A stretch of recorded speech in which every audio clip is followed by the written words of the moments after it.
Subsidy గ్యాస్ను పక్కదారిన పట్టిస్తున్న gas ఏజెన్సీలు పట్టించుకొని ప్రభుత్వ అధికారులు.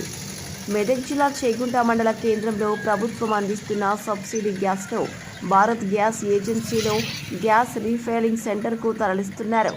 ప్రభుత్వ అధికారులు పట్టించుకోవడం లేదని ప్రజలు తెలియజేశారు. దృశ్యం న్యూస్ జర్నలిస్టు రాజు రెడ్డిపల్లి.